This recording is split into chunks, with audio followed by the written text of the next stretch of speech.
वंदे मातरम। मैं विजय ठाकरे आपका स्वागत करता हूं स्टेप अप एकेडमी पर। आज हम लोग बात करने वाले हैं क्लास 11th के जो स्टूडेंट्स हैं। दोस्त मेरे मैं लेके आया हूं आपके लिए कुछ खास। एग्जाम आ गए हैं 5, तो हम लोगों को कुछ एक्सपेरिमेंट करना पड़ेगा अपने ब्रेन पे कि भाई अब याद करना शुरू कर दो, क्योंकि याद करने से ही सब कुछ सोल्यूशन निकलने वाला है। तो मैं लेके आया हूं आपके लिए कुछ क्वेश्चन आंसर्स जो कि बहुत इंपॉर्टेंट है, जो कि 3 और 4 मार्क्स में पूछे जाने वाले हैं। इसको शॉर्ट आंसर टाइप क्वेश्चंस कहा जा सकता है। तो क्वेश्चन और आंसर दोनों ही आज हम लोग यहाँ पे अपने सफरनामा में इंक्लूड करने वाले हैं और सारा का सारा हम लोग याद भी करने वाले हैं दोस्तों। चलिए क्वेश्चन के साथ में आंसर आएंगे और इसको हम लोग समझते चले जाएंगे, ठीक है ना। चलिए ध्यान से समझिएगा।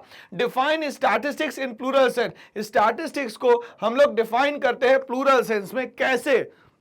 हमें यह पता है कि स्टैटिस्टिक्स दो तरीके से डिफाइन हो सकती है, प्लूरल सेंस और दूसरा जो है वो सिंगुलर सेंस होता है।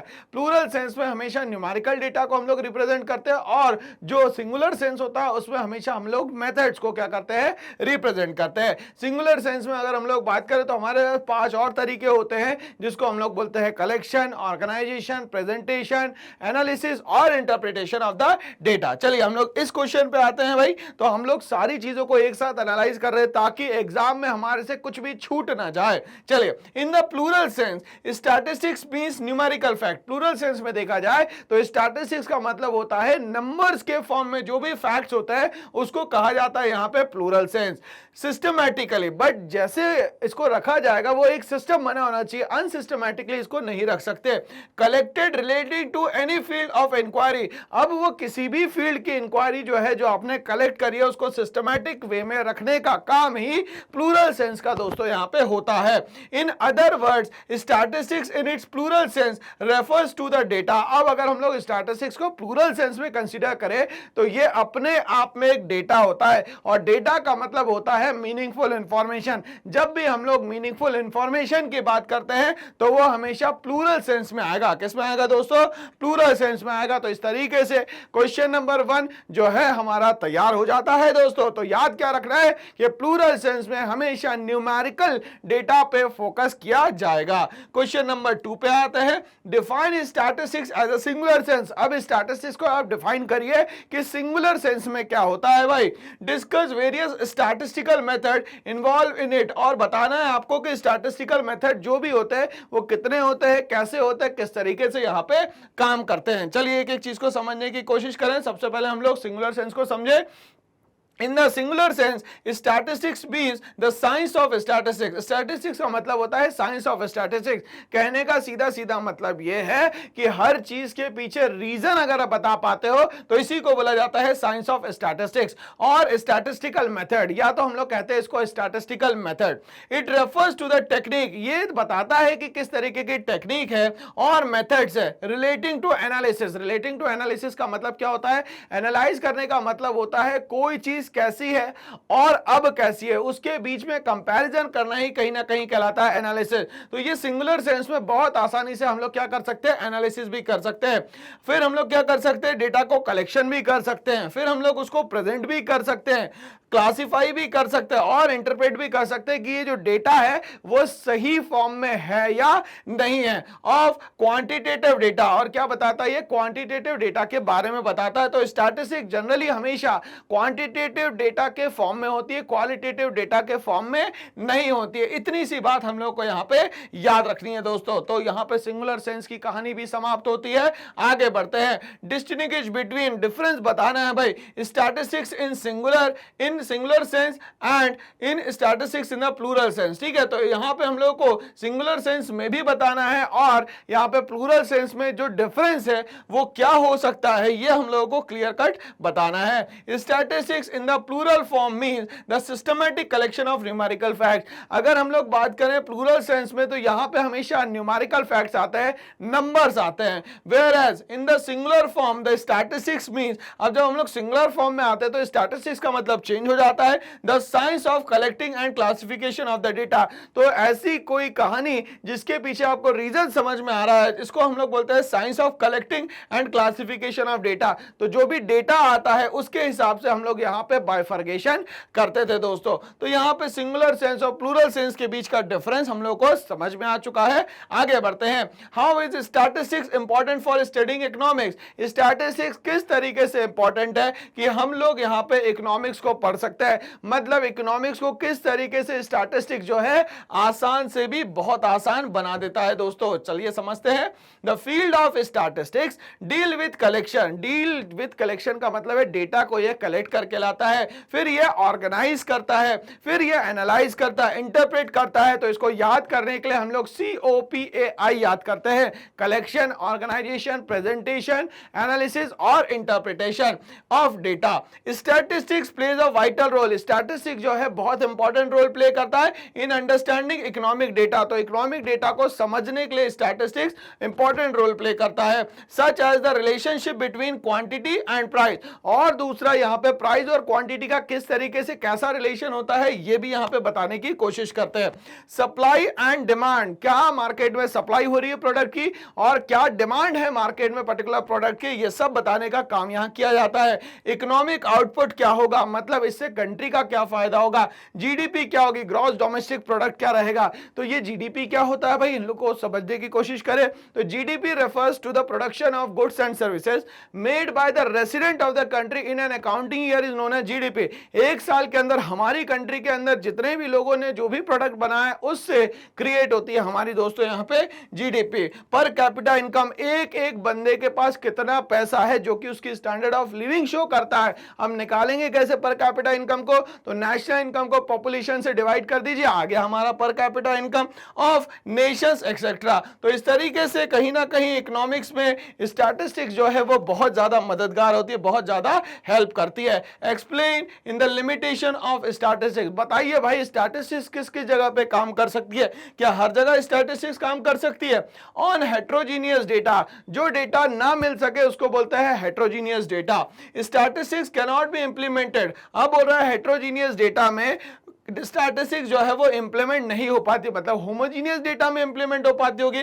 इन gathering, in analysing and interpretation, अब यहाँ पे सारे डेटा लगभग एक जैसे होना चाहिए। If adequate care is not taken, अगर मान लेते हैं सही चीजें सही समय पे नहीं करी गई, statistical finding can be misleading. जो डेटा है वो हमेशा मिसलीड करेगा, आपको गलत डायरेक्शन में ले जाएगा। Statistical data can be treated effectively, but statistical data जो है उसको हम लोग सही से ट्रीट कर सकते हैं और इफेक्टिवली हम लोग उसका यूज कर सकते हैं। Only by a person who has professional knowledge of statistics, but वो यूज कर सकता है जिसको प्रोफेशनल नॉलेज है या जिसके पास स्किल्स है how to use the statistical tool. किसी भी चीज को आसान बनाने के लिए हम लोग स्टैटिस्टिकल टूल का यहां पे इस्तेमाल कर सकते हैं। तो क्वेश्चन नंबर 5 का आंसर हमें याद हो गया है। क्वेश्चन नंबर 6 पे हम लोग आएंगे दोस्तों। Explain any 3 functions of statistics. Statistics किस किस जगह पे कहां कहां काम कर सकता है ये हमें बताना है। चलिए हम लोग समझने की कोशिश करें। यहां पे statistics help in providing a better understanding. Statistics कहां हेल्प करता है, चीजों को ज्यादा अच्छे से समझने में। And exact description of a phenomena of nature, किसी चीज का कैसा सिस्टम बनता है, किस तरीके से उसका नेचर है, कहां इसको हम लोग अडॉप्ट कर सकते हैं, कहां इसको यूज कर सकते हैं, ये सारी चीजें जो है हम लोग को यहाँ पे स्टैटिस्टिक्स बताता है। पॉइंट नंबर 2 की हम लोग बात करें, statistics help in proper and efficient planning. Statistics जो है वो यूज करता है प्रॉपर प्लानिंग में और एफिशिएंट प्लानिंग में, मतलब प्लानिंग को बनाने में भी हेल्प करेगा और जो प्लान बनाया उसको इंप्लीमेंट करने में भी दोस्तों यहां पे हेल्प करेगा।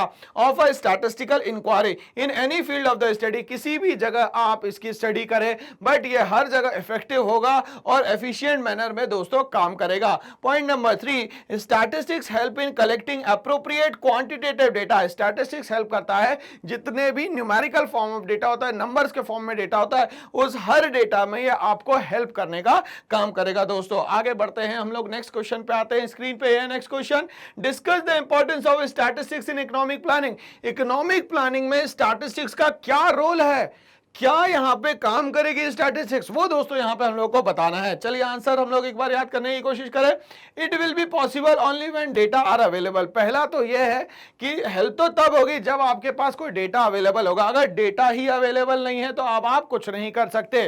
Point number 1, importance of statistics has increase innovation to a larger extent. धीरे धीरे करके यहाँ पे जो स्टैटिस्टिक्स का डेटा है उसकी इंपॉर्टेंस बढ़ती जा रही है, जब हम लोग नए नए तरीके से क्या कर रहे हैं, इसका यूज करना चालू कर रहे हैं। Point number 2, economic laws are more accurate due to statistics. अगर हम लोग डेटा की बात करें तो डेटा स्टैटिस्टिक्स के थ्रू मिलता है, बट इकोनॉमिक लॉज पे जब भरोसा करता है लोग, जब स्टैटिस्टिक्स आपका, जब डेटा आपका क्या होता है दोस्तों, एक्यूरेट होता है। पॉइंट नंबर 3 की बात करें, statistics is helpful for economic planning. Economics में जो भी प्लानिंग करनी है उसके लिए स्टैटिस्टिक्स जो होता है बहुत ज्यादा हेल्पफुल होता है यहाँ पे। तो ये सारी चीजें हम लोगों को इंपॉर्टेंस ऑफ स्टैटिस्टिक्स में समझने को मिलती है। बात करते हैं आगे, distinguish between quantitative and qualitative data. Quantitative का मतलब इन टर्म्स ऑफ नंबर, जब आप चीजों को बताते हैं उसको बोलते हैं quantitative. In terms of quality अगर किसी चीज के बारे में बताते हैं तो उसको बोलते हैं qualitative data. Give 2 examples of both. जब आप ये चीजें बताएं तो इसके साथ में हमें एग्जांपल दे ताकि एग्जाम हमारा अच्छे से निकल जाए भाई, ठीक है।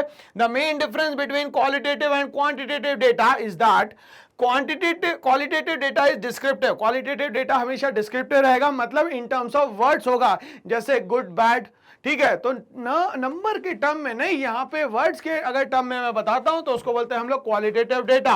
While quantitative data is numerical. जो क्वांटिटेटिव डेटा है वो हमेशा क्या होगा दोस्तों, न्यूमेरिकल होगा। For example, qualitative data are gender, country, city, nationality etcetera, ये सब क्वालिटेटिव डेटा है। बट क्वांटिटेटिव डेटा में हम लोग लेते हैं length, width, height, weight, area, speed, age etcetera. ये सारी चीजें जो है ये क्वांटिटेटिव डेटा में होती है, जहां नंबर्स का इस्तेमाल होगा। जहां नंबर्स का इस्तेमाल नहीं होगा वहां पे ये सारी की सारी क्वालिटेटिव डेटा शो किए जाएंगे। तो इस तरीके से डिफरेंस और एग्जांपल्स यहां पे क्लियर होते हैं। Categorise the following into qualitative and quantitative data हम लोगों को बताना है। तो आंसर थोड़ा सा ध्यान से समझिएगा।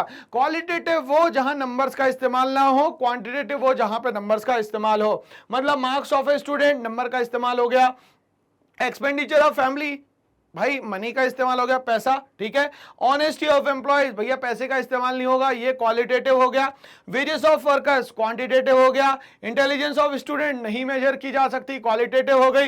एज ऑफ पीपल नंबर्स के फॉर्म में होगा तो क्वांटिटेटिव हो गया। तो इस तरीके से हम लोग को पता चला कि ये सारी चीजें जो है वो क्वालिटेटिव और क्वांटिटेटिव में कैसे आएगी। तो क्वालिटेटिव में आएगा ऑनेस्टी ऑफ एम्प्लॉयज और इंटेलिजेंस ऑफ स्टूडेंट। क्वांटिटेटिव में आएगा marks of student, expenditure of family, of workers, age of person. जहां पे भी आपको लग रहा है कि नंबर्स आ रहे हैं वो सारे क्वांटिटेटिव में रख दो, और जहां नंबर्स नहीं आ रहे उन सबको किस में रख दो भाई, क्वालिटेटिव में रख दो। इस तरीके से हमारे क्वेश्चन जो है बहुत ही शानदार तरीके से चल रहे हैं। नेक्स्ट क्वेश्चन की बात करते हैं। Discuss the importance of statistics in business. Business में स्टैटिस्टिक्स किस तरीके से हेल्पफुल होगा, आपको क्या क्या काम देगा या आपकी कैसे मदद करेगा। स्टैटिस्टिक्स इज क्रूशियल, बहुत इंपॉर्टेंट है, क्रूशियल है किसमें भाई, बिजनेस में। As it helps them make decisions, अब ये डिसीजन लेने में आपकी मदद करेगा। बेस्ड ऑन हिस्टोरिकल डेटा, किस पे बेस करता है, हिस्टोरिकल डेटा। हिस्टोरिकल डेटा मतलब पहले से जो हमारे पास डेटा है उससे हम लोगों को हेल्प मिलती है।